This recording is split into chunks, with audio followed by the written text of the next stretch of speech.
Muy buenas tardes con todos. En este caso, en el tema del taller número 4, que se estará haciendo introducción a la terapia dialéctico-conductual DBT, estaré apoyándoles. Soy Geraldine Castro y en esta ocasión tenemos al maestro psicólogo Ernesto Rodríguez, que a continuación le estaré presentando. Es psicólogo clínico por la Universidad Nacional Mayor de San Marcos, psicoterapeuta en la práctica privada, especializado en terapia dialéctica conductual por contexto, formado en terapia de aceptación y compromiso por Valúes, terapeuta de grupo de habilidades DBT y experiencia clínica en adolescentes y adultos. Le doy la bienvenida y a continuación. Por favor, espero que puedan prender sus cámaras esta vez para estar aquí más juntos también y poder aprender mucho más. Gracias. Vale, gracias, Geraldine. Quiero preguntar si se me escucha bien. Sí, se Vale, escucha. genial. Genial, genial. Sí, bueno, mi primera petición sería de que las personas que puedan prender su cámara lo hagan. No importa si están almorzando, no importa si es que están en su cama, no importa si es que están haciendo mil cosas. Me ayudaría muchísimo tener como conexión humana que estoy hablando a personas interesadas en DBT, de que le gustaría pasar una formación de DBT, le gustaría abordar temas relacionados con DBT. Sería como que genial y muy reforzante para mí realmente. Ok. um, Hice unas PPTs para poder como tener una hilación. Igual, cualquier pregunta que tengan con respecto a lo que voy diciendo, lo pueden ir poniendo en el chat y va a haber como momentitos que pueda ir respondiendo porque a veces como cuando escuchamos algo y dice, oye, pero me quedó duda de esto, y ya cuando llego al final es como que, pero, ¿qué estaba preguntando, no? ¿O qué quería preguntar? Entonces, por ahí colocarlo en el chat sería como bastante efectivo también. Ok.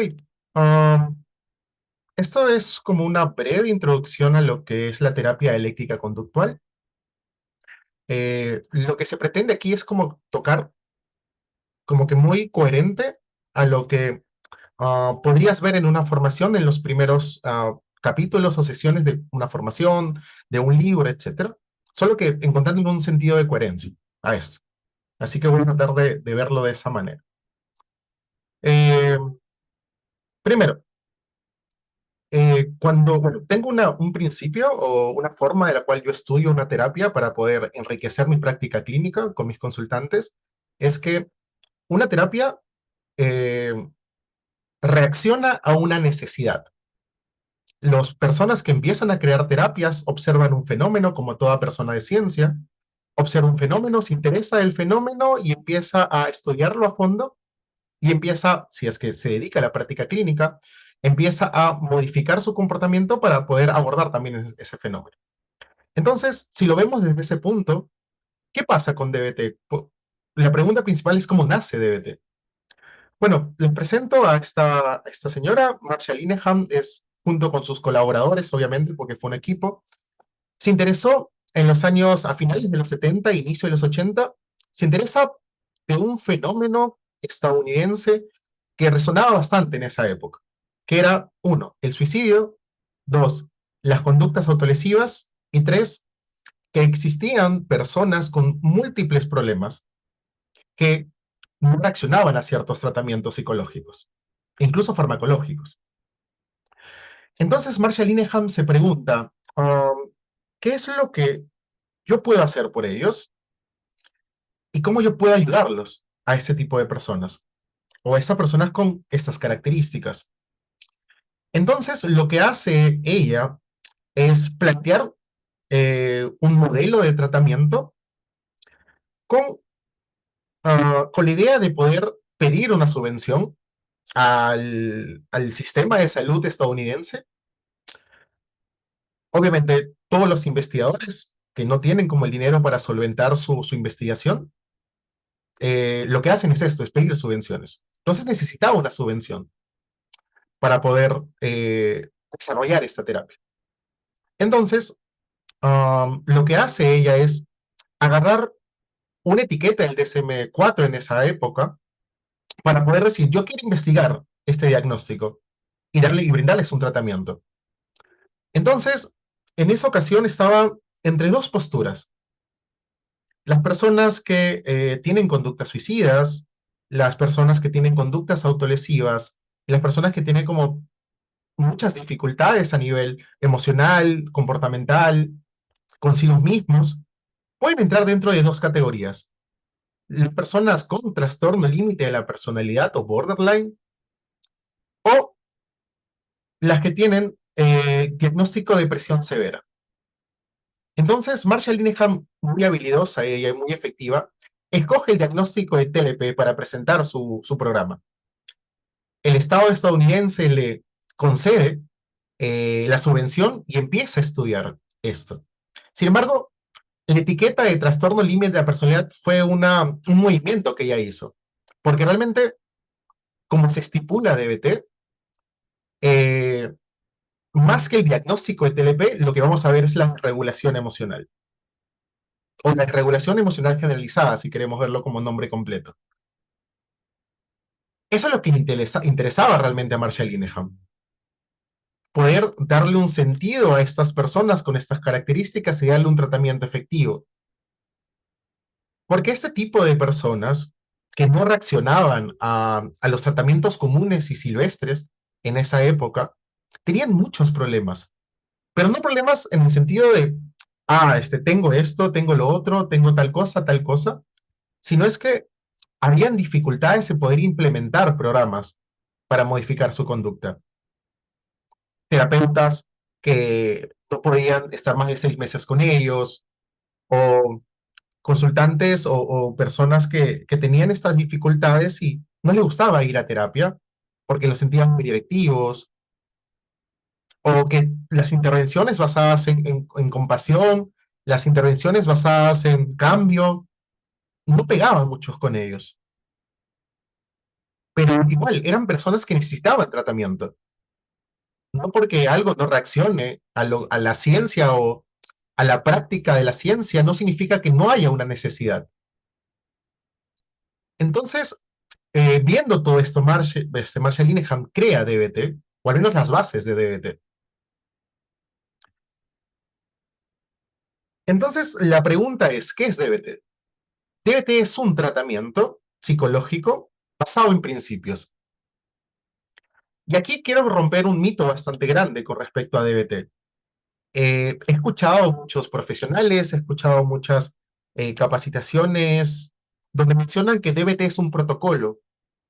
Y DBT no es un protocolo, es un tratamiento psicológico que se basa en principios. Y ya vamos a ver cuáles son los principios. ¿Qué aborda desregulación emocional generalizada?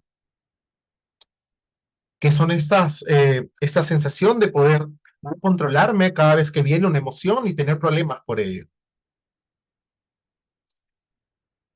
Que le otorga a la persona que hace DBT tener movimientos terapéuticos más efectivos. Y ya vamos a saber por qué. O sea, como estas herramientas. Eso es lo que es DBT. Entonces, Masha Linehan, en cierto sentido, también quería brindarles una forma compasiva a estas personas con múltiples problemas. Problemas con sustancias, problemas con la alimentación, problemas con conductas impulsivas, conductas de riesgo. Quería como brindarles un poco o explicar cómo de un punto A llegar a un punto B. Entonces lo que Marshall Linehan le otorga a través de la terapia es una forma muy compasiva de ver cuál ha sido el proceso de llegar a este punto donde hay conductas autolesivas, hay mucha ideación suicida, ya no hay mucha esperanza en la vida, simplemente estar como sobreviviendo todos los días. Entonces, lo que ofrece Marshall Linehan y su equipo es una teoría que trata de explicarlo, pero que integra dos cosas. Integra la parte biológica y la parte social. Y ustedes se preguntarán, oye Ernesto, pero DBT no es una terapia netamente conductual. ¿Y por qué está dentro de las terapias de tercera generación? Y ahora me dices que integra algo biológico y esto está como que en contra de los principios, entre comillas, principios conductistas. Y acá hay otro punto que hay que romper como parte de DBT, ¿no? DBT tiene una postura muy dialéctica de por sí, por eso la terapia dialéctica conductual, Y es que podemos integrar a la práctica clínica muchas formas de ver los fenómenos y si sirve para poder validar, comprender y cambiar al consultante, se puede hacer. Por eso es que integran esta parte biológica, porque nosotros, como lo menciona Skinner en su libro, el ambiente no es solo lo que está fuera de la piel, sino es que el ambiente también está dentro de la piel, nuestra biología, nuestro ambiente también. Entonces, por eso es que integra en la explicación de cómo es que se estructura y se mantiene la desregulación emocional esta parte biológica. Entonces, vamos a explicar un poco más cómo es la teoría biosocial o esta explicación que da DBT al trastorno límite de la personalidad o el corazoncito que es la desregulación emocional. La parte biológica es una parte fundamental dentro de nosotros. Eh, y lo pongo de este modo. Nosotros no volamos porque biológicamente no tenemos alas. Entonces, la biología puede implementarnos conductas como puede quitarnos conductas. Entonces, es importante también checar esto. Las líneas punteadas son las características que tendría una persona con DRE en el lado biológico. Y las líneas verdes es una persona sin DRE. Notan que, um, bueno, la tabla es tiempo por intensidad de la emoción.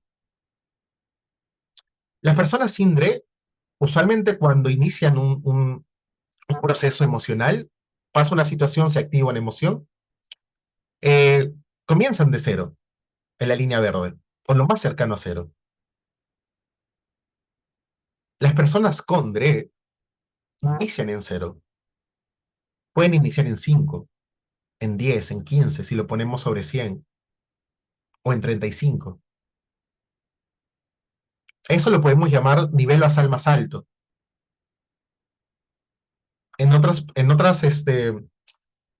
libros o otras personas que explican este modelo, lo pueden mencionar como una alta sensibilidad. Y es como, me gusta ponerlo así, es como cuando estás cocinando y te cae una gota de aceite en el brazo izquierdo, por ejemplo, y en el otro brazo no te cae nada.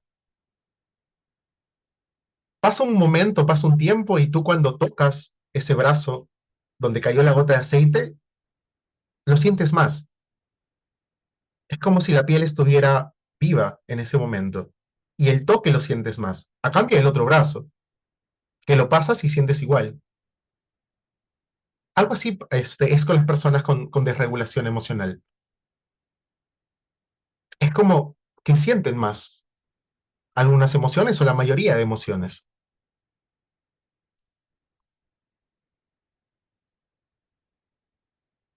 Noten esto también. La parte 2, alta reactividad. Um, ¿Se dan cuenta de que aquí en el tiempo se demora más tiempo las personas sin DRE en poder llegar a este punto? Pero las personas con DRE es como más rápido. Ok, eso se llama alta reactividad. Por ejemplo, una situación que a nosotros, las personas sin DRE, por ejemplo, puede tomarnos 5 minutos el hecho de molestarnos. A las personas con DRE les puede tomar 30 segundos, 10 segundos, llegar a un pico bastante alto de enojo, por ejemplo. Pasa con la vergüenza, pasa con la culpa, con la envidia, por ejemplo.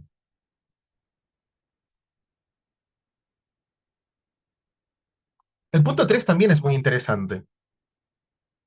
¿Notan que en la línea verde demora un tiempo poder volver como un estado basal?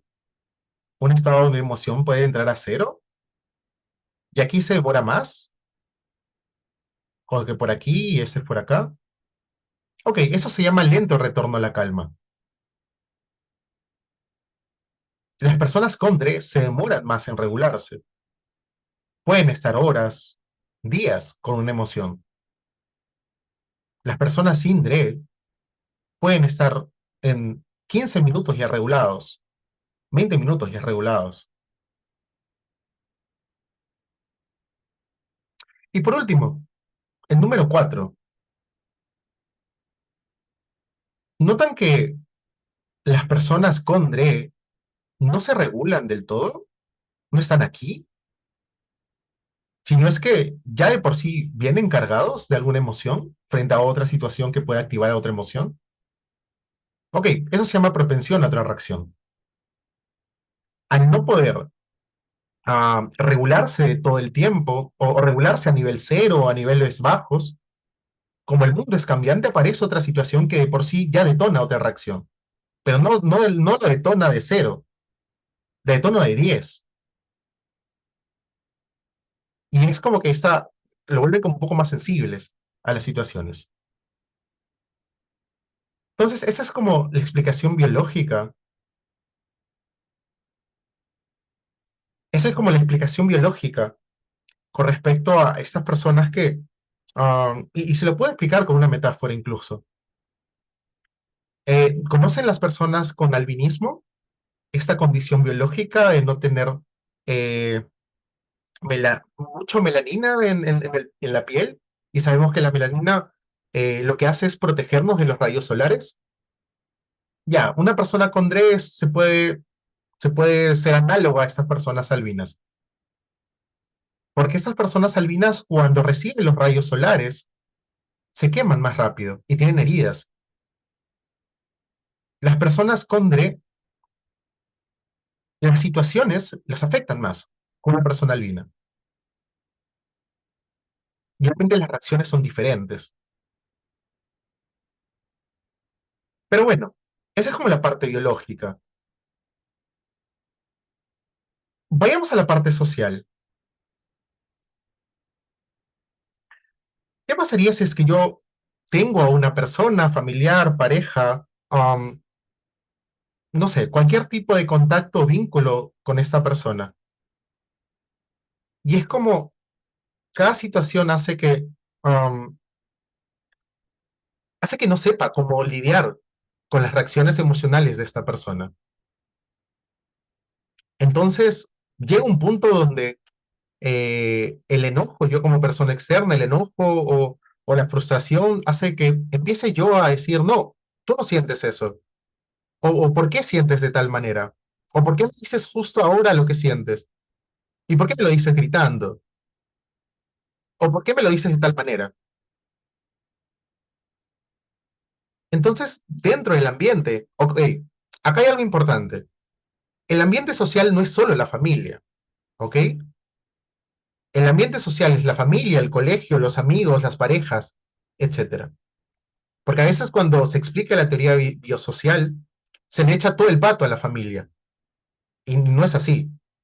Existen más o vínculos que no son necesariamente del lado familiar. Entonces, si es que hay ese tipo de rechazo indiscriminado a que la persona pueda decir cómo se siente, o que cada vez que la persona intenta ponerle nombre a lo que siente o a lo que piensa, o la emoción que está apareciendo, la cortamos, y la iniciativa que tiene esta persona también de comentarnos cómo se siente. Entonces eso como que refuerza un poco esta vulnerabilidad biológica. Um, pero no solo eso, a veces también con estas personas, recién les hacemos caso cuando hay conductas mucho de riesgo. Por ejemplo, um, pasaba con una consultante que notaba que cada vez que ella se autolesionaba, recién ahí la familia se notaba cariñosa con ella. O cuando recién se escapaba, habían llamadas de papá o de mamá. O cada vez que ella tenía una crisis, aparecía lo que quería. Y eso se le llama refuerzo intermitente de la escalada de respuestas emocionales. A un nivel 5 no te hago caso, un nivel 10 no te hago caso, un nivel 20 no te hago caso, o nivel 50 tampoco, pero al 70 sí. Entonces, aprendemos a que en un nivel 70 recién hay una modificación del ambiente.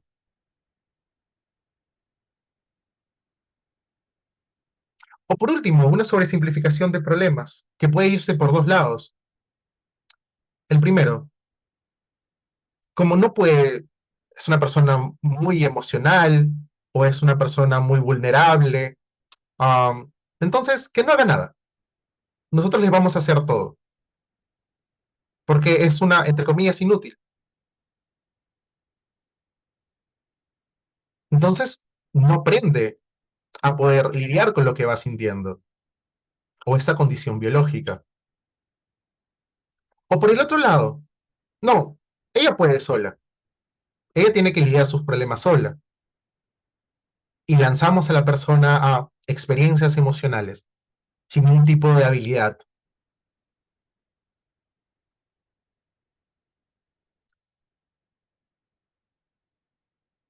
Parte biológica, parte social.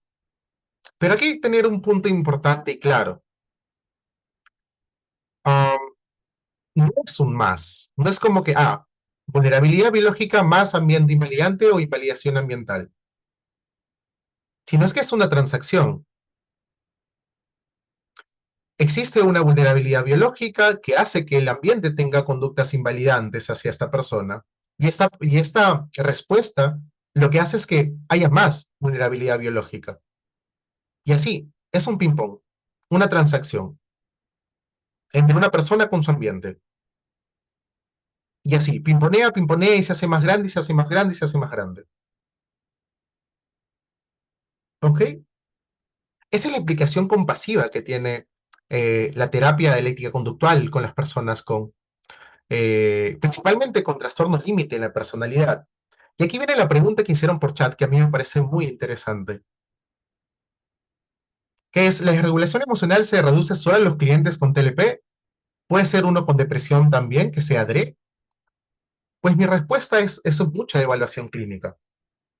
Puede ser de que un cliente venga y diga, ok, me siento triste, me estoy sintiendo triste desde hace 2 meses, eh, siento esto, no quiero salir de la cama, las cosas ya no me gustan como antes, y dice, anedonia de hace 2 meses, es tristeza, y puedes decir, ok, es depresión. Y ya descartaste todo el lado biológico, entonces. O primero descartas el lado biológico y le dices, ok, parece que es depresión. Pero tú ahondas un poco más y ves estos indicadores de, ok, ¿y la tristeza siempre te ha costado? Sí, la verdad es que desde muy pequeña he notado de que la tristeza, habían situaciones que hacían que la tristeza subiera rápido, demoraba en irse, y por sí ya me sentía triste cuando iba a algunos lugares. Y también, um, ok, esa es la tristeza, ¿cómo te va con la vergüenza? Ok, sí, también se me dificulta la vergüenza. Y el enojo soy muy, muy explosiva. Es mucha evaluación clínica de ello. Si realmente, por ejemplo, en el caso específico de depresión, que podría ser una desregulación de la tristeza visto desde los lentes de DBT, también puede existir otro tipo de regulaciones asociadas a ello. Y podríamos implementar herramientas de DBT para ese caso. Y no solo hacer un corte de cabello. Que un plan de activación conductual, se siente bien la persona, pero igual tiene dificultades en otras emociones. Entonces sería mucho de evaluación clínica, pero sí, eh, la regulación emocional lo que se está intentando es que sea una etiqueta transdiagnóstica que puede agrupar muchísimo. Y ya lo vamos a ver más adelante. Pero genial, genial, genial la pregunta. Entonces, tenemos este lado social y tenemos perdón, tenemos este lado biológico y esta parte social. Pero, a ver, esos tres del libro no son solo algo que puede dar invalidación ambiental. Y es aquí donde DBT es muy compatible con terapias informadas en trauma. A las personas que por ahí les puede gustar mucho este tema o tienen consultantes traumatizados o en un sentido muy, muy académico les interesa el tema. Y es que una invalidación ambiental también puede ser una agresión física. Una invalidación ambiental puede ser una agresión psicológica, gritos, insultos. Una invalidación ambiental puede ser una agresión sexual, puede ser un duelo, puede ser un abandono, puede ser traición, una experiencia de traición. Incluso la experiencia de traición correlaciona muy bien con las personas con TLP. Puede ser una negligencia, en el sentido de que estas personas se encargaban de hacer cosas que no debían a su edad, como tener 4 años, 5 años o incluso 7 años y encargarte de tu hermano menor y vestirlo, mandarlo al colegio, etcétera. El bullying también puede ser una invalidación ambiental. Entonces aquí es como una visión de DBT también puede ser informado en trauma. Y vamos a ver que hay intervención para ello, porque hay etapas dentro de DBT. Ok, entonces, parte biológica, parte social. Pero Ernesto, me estás hablando de cómo se genera el DRE o cómo se mantiene el DRE, pero no me has explicado qué es DRE. Sé que es la desregulación emocional generalizada, que son personas que se les dificulta lidiar con emociones y que producto de ello tienen muchas conductas de riesgo o mucha impulsividad. Ok, pero vayamos más allá. Cuando nosotros mencionamos DRE como una etiqueta clínica, porque eso no está en el DSM-5 realmente, ni el DSM-5 revisado, sino es una etiqueta muy clínica, vemos 5 áreas que tienen mucha lógica realmente. ¿Por qué? Ok, cuando hablamos de regulación emocional generalizada, hablamos de una regulación emocional. O sea, al cliente se le dificulta lidiar con emociones, que pueden ser todas o pueden ser algunas. Se le puede dificultar lidiar con la tristeza, con el enojo, con la culpa y con la vergüenza, que son dos emociones asociadas al suicidio, la culpa y la vergüenza. Le puedes lidiar incluso con la alegría.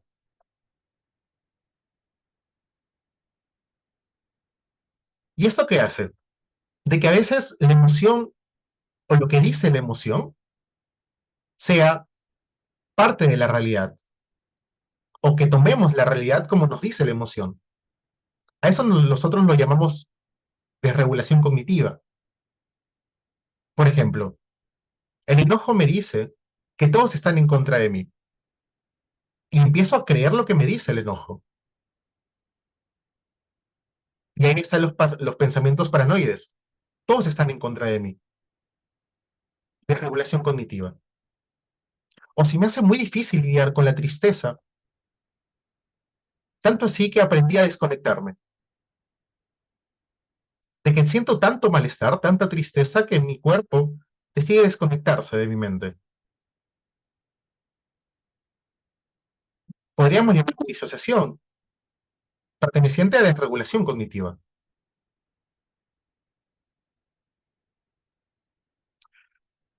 Entonces, si me cuesta lidiar con las emociones, me cuesta lidiar con lo que me dice mi cabeza, tengo que tener una solución, tengo que hacer algo, tengo que solucionar el problema.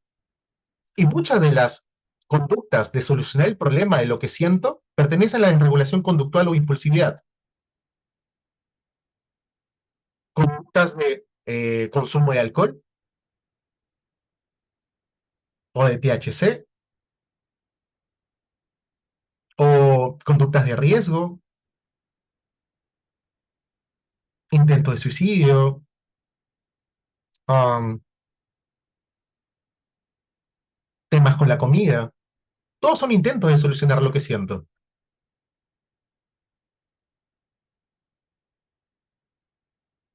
Y no sé si notan esto, pero veamos desde el lado de, ok, tengo desregulación emocional, tengo desregulación cognitiva, tengo desregulación conductual.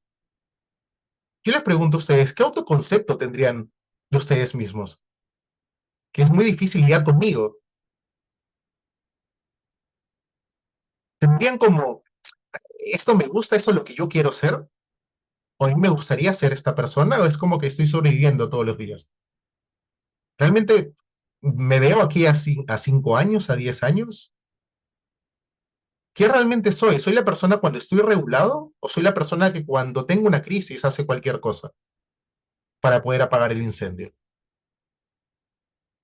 ¿Me puedo autodefinir o puedo tener una definición que me permita lograr cosas para mí? Es muy difícil. Y es ahí donde existe la desregulación del self, del concepto de mí mismo, de lo que yo opino de mí, de lo que yo opino del mundo y lo que yo opino de las otras personas.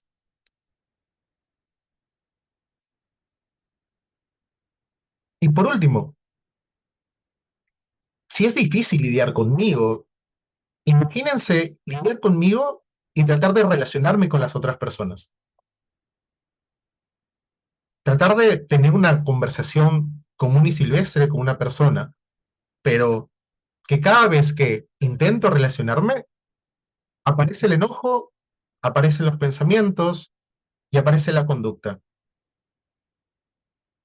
Y como consecuencia, las personas se alejan de mí. O como no quiero sentirme abandonada o abandonado, me alejo yo primero. Porque si no hay vínculo, no hay dolor.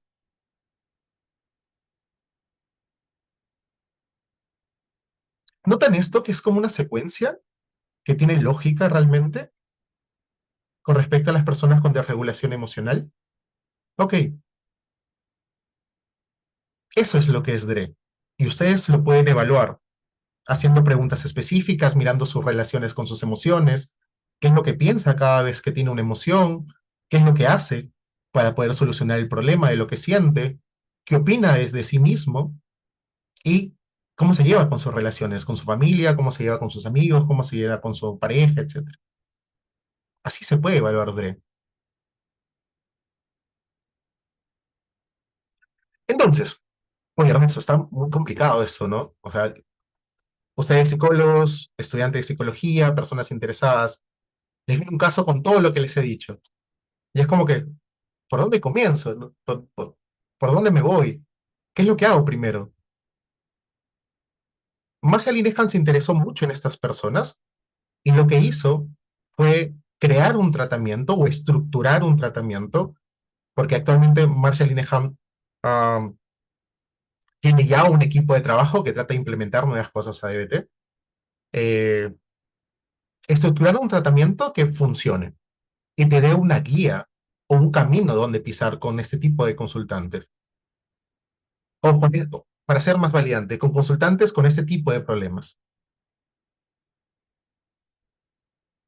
Que es que DBT es una solución a un problema clínico realmente, que adopta dos estrategias a dos problemas clínicos realmente, que es personas con un alto sufrimiento.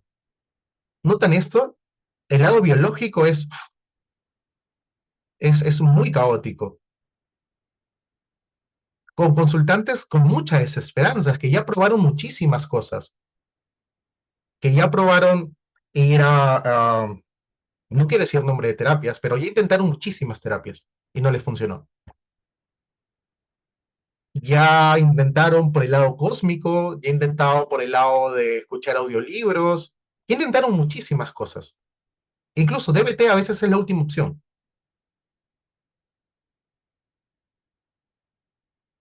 O se toparon con terapias muy validantes,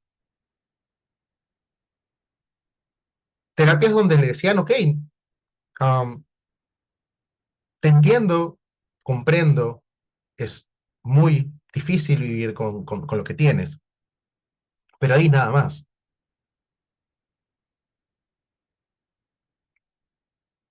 Pero también había problemas clínicos del otro lado, por el lado del cambio. Son consultantes con características de ser muy sensibles al cambio. son muy sensibles a cambiar porque tienen una forma de ver el mundo muy diferente a las personas que no tienen DRE. Son como diferentes lentes realmente.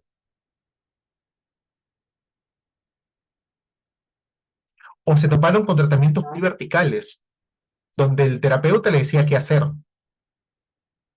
y nadie escuchó su postura frente a ello. Entonces, aquí no sé, es muy raro encontrar eh, consultantes que um, quieran sí o sí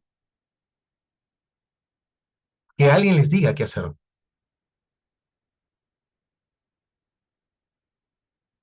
Siempre hay como, ok, un análisis, vamos a ver qué es lo que pasa. Pero consultantes que te digan sí o sí, que te escuchen 30 minutos, 25 minutos y te digan, ya, mira, tienes que hacer esto y esto y esto y esto. Y más por la desesperanza de que, bueno, pues que yo intenté todo, yo también intenté eso y no me ha resultado. Entonces, DBT es una solución a un problema clínico. Lo que hace Marshall Linehan y su grupo es adoptar por una postura de aceptación y una postura de cambio, utilizar herramientas basadas en aceptación y utilizar herramientas basadas en cambio. Y a veces más y menos. A veces hay intervenciones donde vamos a utilizar más cambio que aceptación y otras más aceptación que cambio. No es muy lineal, sino es un baile realmente. Y de base está la dialéctica, entendida como esta postura donde puede existir intervenciones de cambio y a la vez intervenciones de validación en un mismo tratamiento, según la necesidad del consultante. A veces vamos a necesitar más validación y a veces vamos a necesitar más cambio, más irreverencia y o más compasión.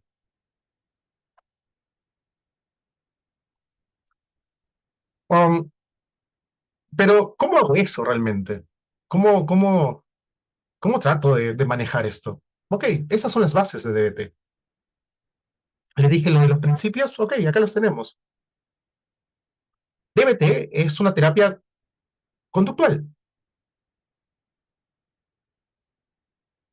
Es una terapia con cosas sacadas de la terapia conductual.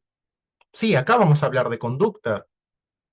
Acá vamos a hablar de pensamientos como conductas, de emociones como conductas. Vamos a hablar de análisis funcionales, que son los análisis en cadena. Vamos a hablar de exposiciones emocionales o exposición a emociones dificultosas o que son difíciles lidiar con los consultantes. Vamos a hablar de antecedentes, de consecuentes, de estímulos discriminativos, de reforzador positivo o negativo. Vamos a hablar de eso. DBT es un tratamiento conductual. Y de la misma manera tiene una singularidad, que una de sus bases también es la filosofía Zen. Ojo, Marshall Linehan escoge la filosofía Zen no por capricho realmente, porque dijo, un día se levantó y hay que implementar algo Zen aquí. Sino es que la filosofía Zen es muy compatible con el conductismo radical. No se contrapone, sino son compatibles realmente. O una postura, una filosofía Zen, guiada del budismo, donde recoge estrategias de mindfulness, de descripción, de aceptación a la realidad, de que el mundo es, de que hay que observar, de describir, de participar, de hacer una cosa a la vez, de evitar los juicios. Entonces coge esas dos posturas que parecen muy distantes, porque algo es como que ciencia y lo otro es como filosofía. Coge esas dos cosas muy distantes, entre comillas, y las integra con la dialéctica, que tiene dos posturas importantes. La parte como un todo, y esa es una postura para mí muy, muy, no sé, permite mucho el movimiento, cuando tienes una sesión en un formato DBT o en un tratamiento DBT. Es como puedes aceptar y a la vez decir que puedes cambiar cosas también. Y que la aceptación es parte del cambio y el cambio necesita aceptación. Y que esas dos posturas existen y pueden existir juntas y que ninguna se contrapone a otra, sino es que pueden convivir dos verdades juntas. Por ejemplo, la verdad del terapeuta y la verdad del consultante. Y ninguna vale ni más ni menos. Entonces, esas son las bases de DBT. Um, ok, entonces, ¿qué es lo que se hace en DBT? Realmente existen cuatro modos de tratamiento. Que tú para decir, ok, yo hago DBT o estás llevando un tratamiento, una terapia DBT, tiene que haber las cuatro. Si falta una, no estás haciendo DBT, porque las cuatro son estudiadas en las ECA, en los estudios, etcétera. Uno, sesión individual, donde se abordan conductas específicas,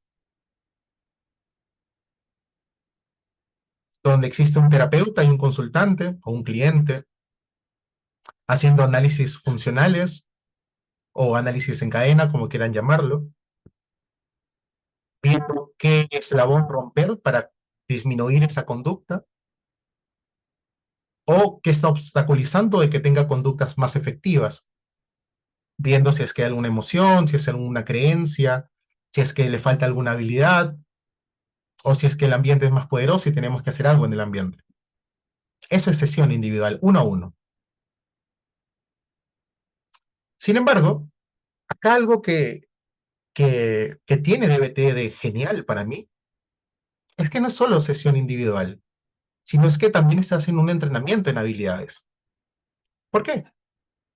¿Notan este lado social?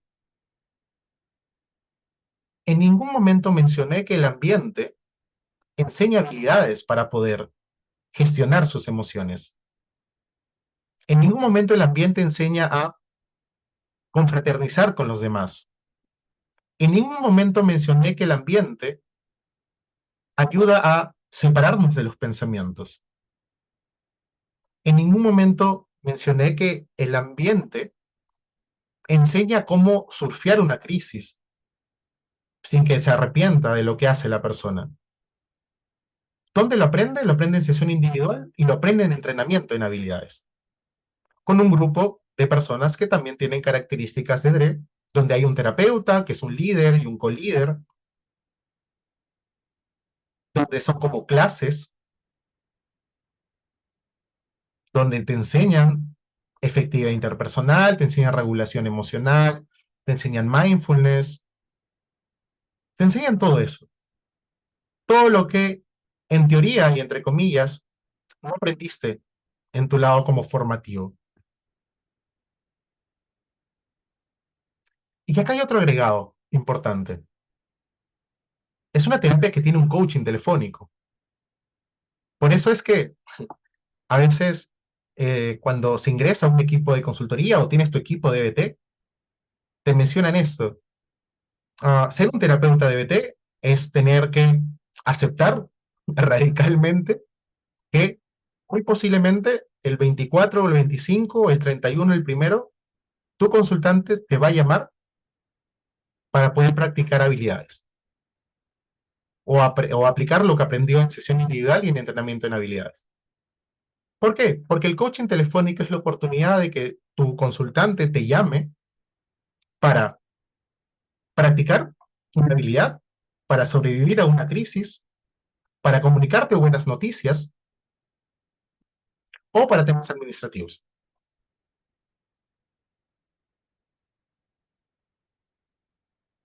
Y para mí es muy interesante esto, ¿por qué? Porque le da la oportunidad al consultante de tener una mayor probabilidad de que utilice habilidades con la llamada a su terapeuta. Porque no tiene que esperar hasta la próxima sesión para decir, oye, ¿y qué podría hacer aquí, no?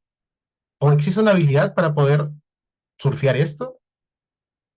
o me está dificultando esto y no sé qué hacer. Así que espera hasta la próxima sesión.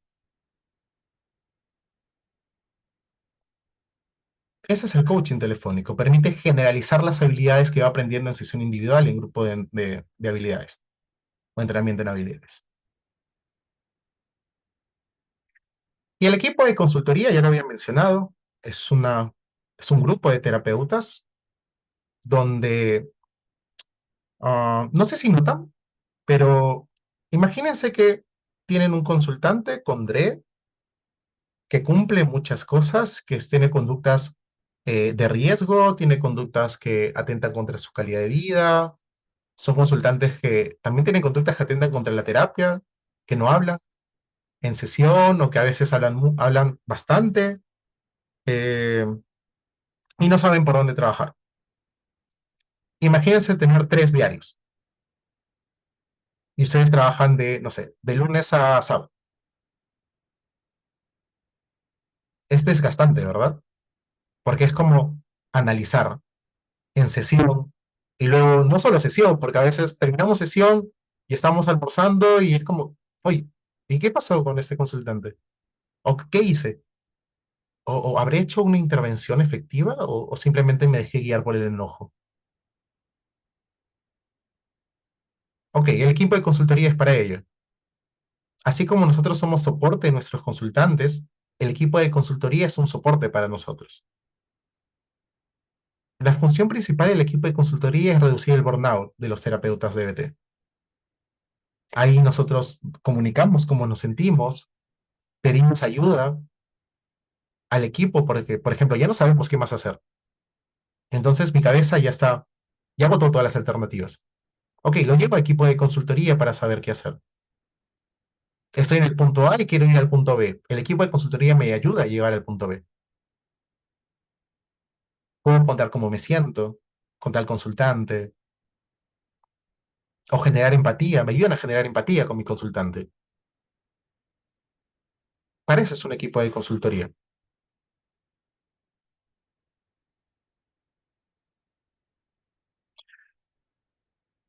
Y, um,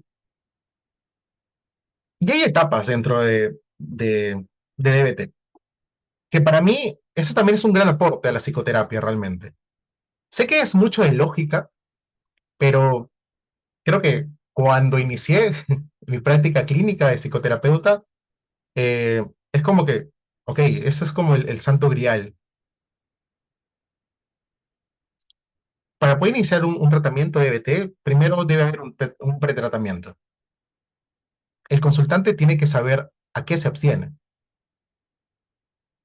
Y es ahí donde entra mucho de lo que, prácticamente lo que yo les he explicado a ustedes, es un pretratamiento, si ustedes fueran consultantes a un programa de EBT.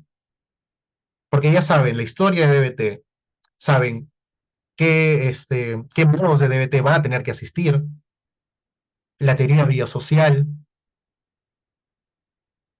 Lo último que me faltaría con ustedes es que me digan que sí, o sea, que tengan el compromiso de pasar por el tratamiento de DBT, estipular las conductas que vamos a disminuir, las conductas que vamos a aumentar, plantear qué es lo que esperas de terapia, plantearte metas, objetivos terapéuticos y metas para el consultante, qué es lo que quiere lograr, cuál sería su vida con significado, y los acuerdos, dependiendo de los límites del terapeuta. O sea, solo me falta eso y acabamos de hacer un pretratamiento.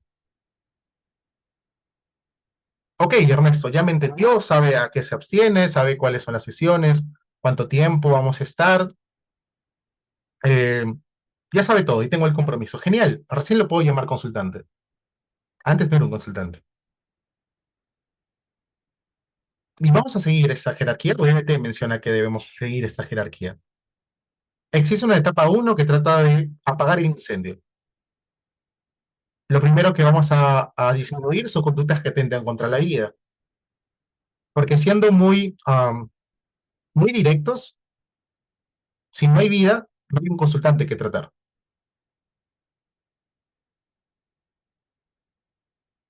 Es simple. Por eso digo que es mucho de lógica. Entonces, lo primero que tenemos que abordar son conductas que atentan contra la vida. intentos suicidios y conductas autolesivas. Los segundos son conductas que atentan contra la terapia. Ok, mi consultante está con vida, pero ¿qué tal? O sea, está con vida, pero falta. Llega tarde. No hace las actividades o las tareas. No asiste al grupo de habilidades.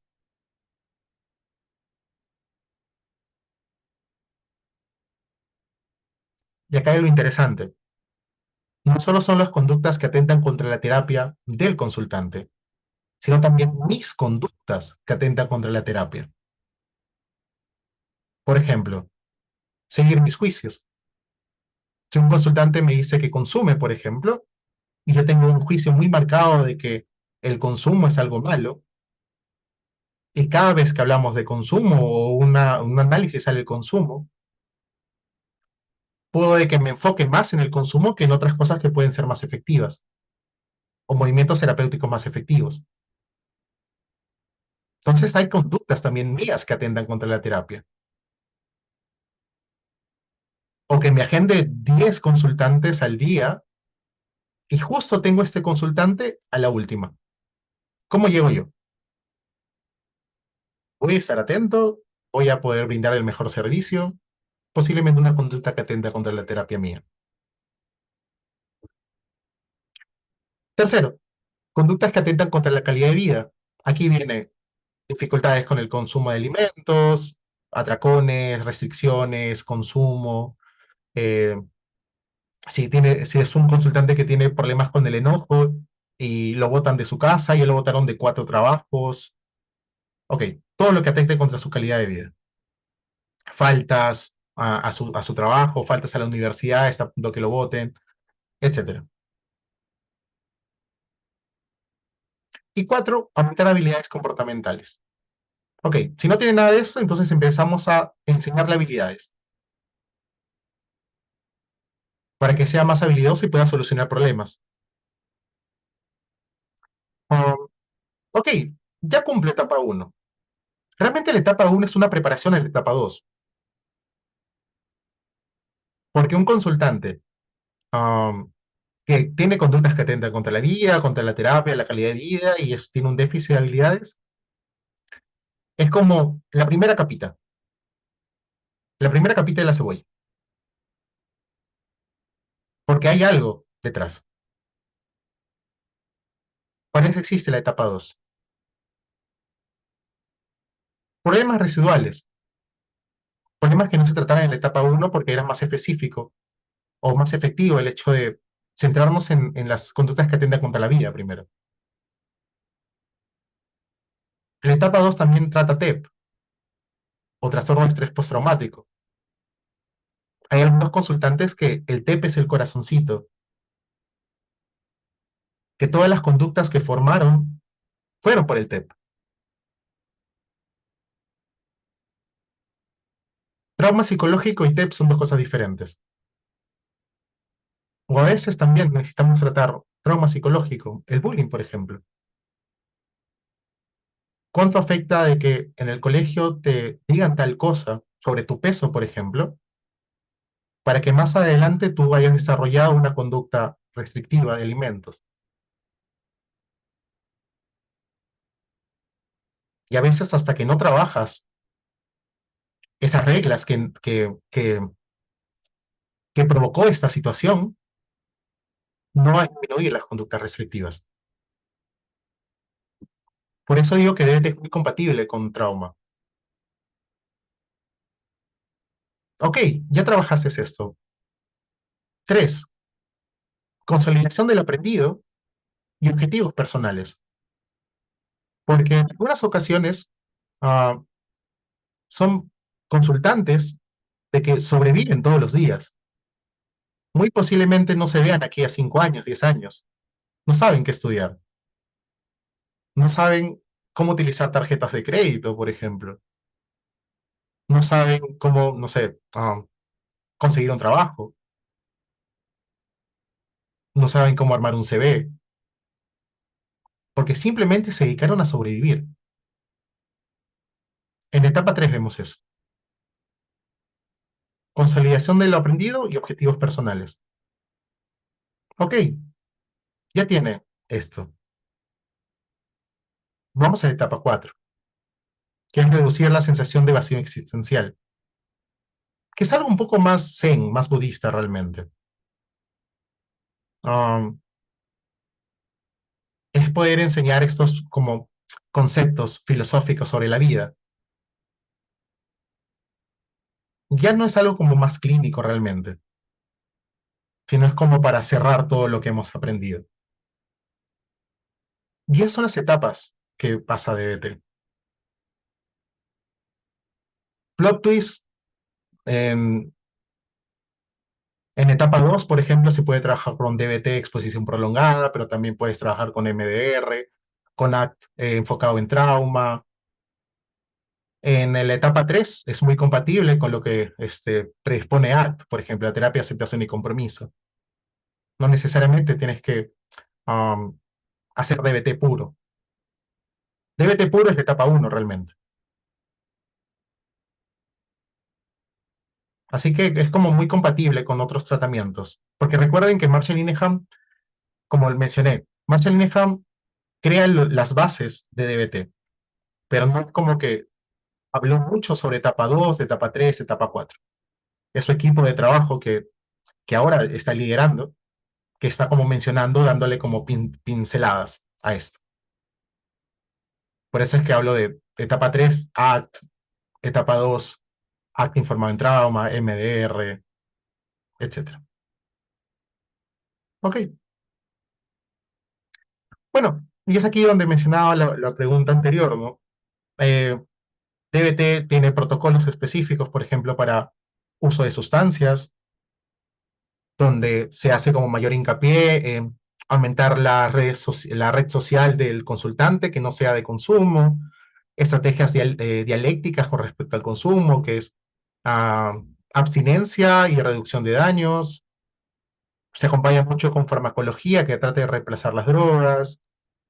Es compatible con conducta alimentaria, donde se estipula o se hace mayor hincapié en mindfulness de la comida y el trabajo interdisciplinario con nutricionistas, con enfermeros, con psiquiatras, etcétera.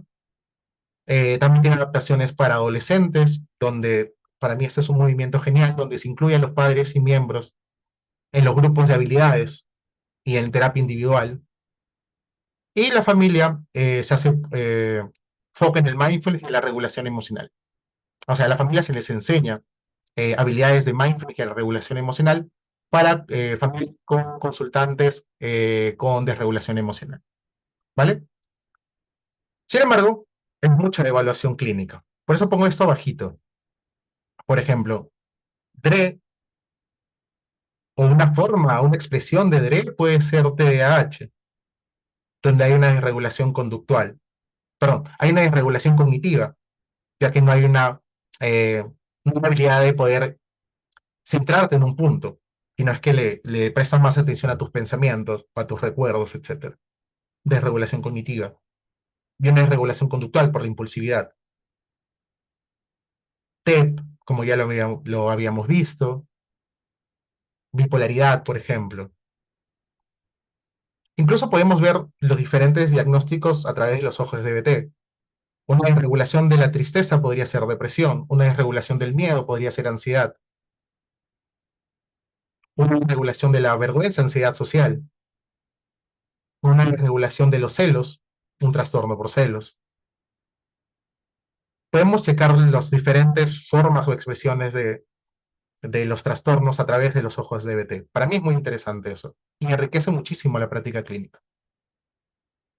Vale, entonces conclusiones, ya para terminar, siento que he hablado mucho y espero que también les haya gustado.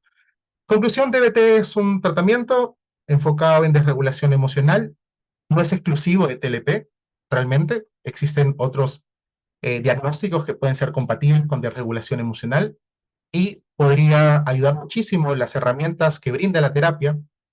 Tiene etapas, tiene modos, tiene una forma de ver las cosas, muy dialéctico realmente, donde existen el cambio y la aceptación en un mismo plano y se pueden utilizar. Y es básicamente DBT nace, y eso es lo que quiero que se quede. DBT nace para solucionar un problema clínico y nace de un fenómeno que pasa. Entonces, a ustedes yo los invitaría que observen su práctica clínica y los consultantes y que noten qué fenómenos ocurren ahí. Y ustedes planteense también estrategias para ello.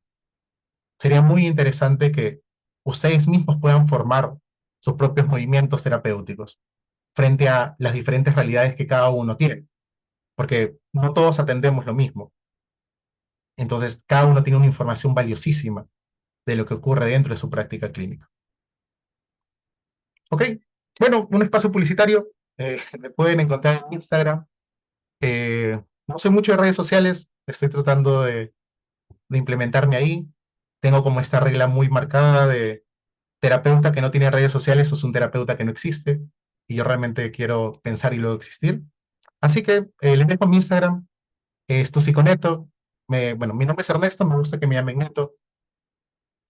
Mi correo es este, er.rodriguezvilca@gmail.com. Lo pongo porque si alguno de ustedes me escribe, tanto por Instagram como correo o mi número profesional, les puedo pasar algún tipo de material para que puedan ahondar un poco más en esto, si les gusta, si les interesa, como leer un poco más. Eh, Créanme que es muy chévere, cobra mucho sentido y es como que DBT le da muchas respuestas a todo, pero DBT no es todo tampoco. Tampoco hay que centrarse en una terapia y ser como un fiel a una terapia. Pueden enriquecer su práctica clínica con muchísimas otras herramientas de terapias que sean compatibles con lo que ustedes quieren lograr. ¿Ok? Y bueno, abajito es mi número profesional para cualquier tipo de cositas. Y eso básicamente. Y otro espacio publicitario. Eh, Mi gran amigo Brian Guerrero eh, es director de Ruba y Nuna y se ha aliado con muchos docentes para poder crear una formación en DBT, que es la especialización en terapia lírica conductual, que reúne docentes nacionales e internacionales. Y no sé si, creo que aquí lo voy a mover, es liderado por Víctor Fabris. Víctor Fabris para mí es como un terapeuta y un docente y un entrenador que lo he visto en muchos workshops, es para mí muy validante y muy de cambio también. Entre figuras reconocidas acá en el Perú está Corina, está Álvaro, en figuras internacionales está Sherry, que es autora de un libro de análisis en cadena, están muy interesantes y lo pueden leer. Y bueno, ahí tienen como las personas, es nacional e internacional, por si se animan. Es modalidad 100% virtual y pueden contactarse con estos números. Pueden escribir a Ruby Formaciones, este numerito por aquí, y el Centro de Formación Terapias Contextuales y Conductuales en Facebook, pueden checarlo por ahí, si les interesa, obviamente. ¿Vale? Bueno, entonces, gracias. Si hay una preguntita también por ahí. Sí, yo tengo una duda, un gusto. ¿Qué limitaciones tendría el poder abordar a un usuario de salud mental con DBT? Pregunto esto porque, bueno, en mi experiencia personal he visto que hay algunos profesionales que, como que tienen consultorios privados, entonces atienden a diversas personas con un único enfoque, ¿no? Y a veces este no es el mejor. Entonces me gustaría tener su opinión, su perspectiva. Gracias. Vale, genial, Rudy. Muchas gracias por la pregunta. A ver, ah, mm, existe la pregunta y lo primero que se me vino a mi cabeza es una limitación económica. No sé si te das cuenta de que la terapia individual tiene un costo, pero el grupo de habilidades tiene otro costo, porque es otros terapeutas, otra dinámica y también necesitas pagar a los terapeutas, al líder y al colíder dentro del grupo de habilidades. Entonces, am, ese sería el costo económico realmente. Formarse en DBT, en instituciones muy conocidas, eh, voy a utilizar la palabra cara. ¿Por qué? Porque dentro de lo que uno cobra dentro de la sesión, algunos más experimentados, otros cobran más por más experiencia, otros cobran menos porque están iniciando, etcétera. Pagarte una formación que dura un año, 2 años es costoso de por sí porque es una inversión. Entonces, los terapeutas, el que dan DBT, tienen como un precio un poco más alto que otros terapeutas y no todos pueden acceder a ello. Sin embargo, siento que eso ya no es una limitación porque existen formaciones virtuales que pueden reducir su costo gracias que no hay un espacio físico. Existen grupos de habilidades de costo social. Por ejemplo, yo tengo un grupo de habilidades de costo social que casi la mitad o el 70% menos de lo que te cobraría un grupo de habilidades de algún centro terapéutico. Y igual que yo, hay muchas personas que están implementando esto de tener grupos de habilidades de costo social. Um, Así que como que hay como este contra y a la vez también hay personas que tratamos de revertir un poco esto, ¿no? Entonces es eso. La segunda, creo yo, que de implementar DBT es el tiempo. Hacer consultantes complejos, eh, consultantes con conductas, son casos complejos para no ser invalidantes con ellos. Eh, Posiblemente estés un año con ellos, mínimo 6 meses para ver cambios. Y usualmente en el pretratamiento mencionamos que tenemos que estar con ellos un año y se tiene que comprometer con nosotros un año. Entonces es un tratamiento, entre comillas, largo, porque es de mucho análisis, es de mucho movimiento y también es una carga para el terapeuta. Y creo que eso sería el tercer punto realmente, que um, hacer DBT implica una carga para el terapeuta, que tiene que ser consciente de ello. Como mencioné, DBT es coaching telefónico y coaching telefónico es atender llamadas de personas que están en crisis y necesitan tu apoyo. Entonces, en sí o sí, se te va a subir 3 puntos en una escala de burnout o 5 puntos en una escala de burnout. Entonces, también es una limitación porque no todos los terapeutas piensan en DBT como su primera opción, por esto mismo, por límites personales del profesional. Entonces, para mí también es como una limitación eso. Y eso es lo que se me ocurre ahora en este momento. Espero haber respondido. A veces me voy, pero no sé si te respondí o quisiera hacerme una repregunta. Entiendo que las limitaciones pueden deberse a la accesibilidad económica, como el no contar quizá con un equipo preparado para esto, es lo que entiendo. Ujú. Ah, ok, gracias. Dale, Rudy, gracias por la pregunta. Tengo otras y no es mucha molestia. No, no, wow.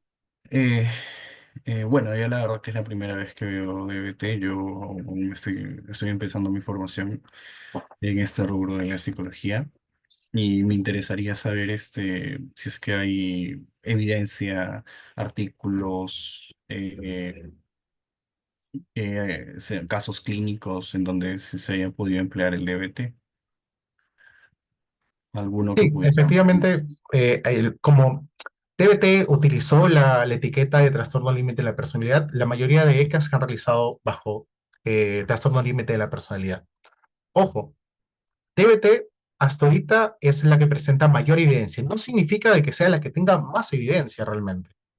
Porque aquí a veces hay un juego muy comercial, que es como que DBT es lo mejor, o DBT es como que funciona al 100%, y no es así. Dentro de los estudios que se ha hecho, es el que presenta más evidencia. Ojo, hay otras terapias que están subiendo su evidencia, que si no me equivoco es la terapia basada en compasión, si no me equivoco, o una de esa línea, realmente, o metacognitiva, si no me equivoco. En esas dos, lo leí muy rápido el artículo. Entonces, hay otras terapias que están subiendo su evidencia. Y si, y esa es una opinión muy personal. Yo como terapeuta y como persona de ciencia, tengo que ceñirme a lo que dice la ciencia o las investigaciones. Y si en un punto DBT deja de ser como la terapia que tiene mayor evidencia para eso y son otras terapias, voy a tener que formarme en otras Claro, terapias para poder brindar el servicio correspondiente para este tipo de consultantes o estas personas con estos problemas. claro, estar atento al cambio de paradigma.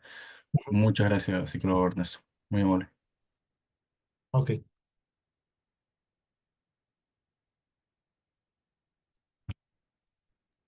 Bien, muchas gracias, psicólogo Ernesto. Una gran ponencia en realidad, todos estamos muy interesados en DBT. Y pues hoy día 29 doy clausurado la última sesión para este año, ¿no? Más bien, por favor, podamos prender nuestras cámaras para tomarnos una foto con el psicólogo Ernesto y podemos darle clausura. A ver, si no, ya un emoji para poder tomarnos la foto, pues sí.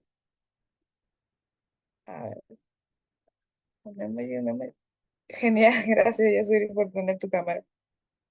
A ver, listo, a ver, uno, dos, ya, genial. Uno, dos, tres. Muy bien, gracias. Muchas gracias a todos por su participación y por su presencia. Otra vez, muchas gracias, psicólogo Ernesto. Y pues no se olviden que en enero también va a haber más ponencias, así que síganse conectando y gracias.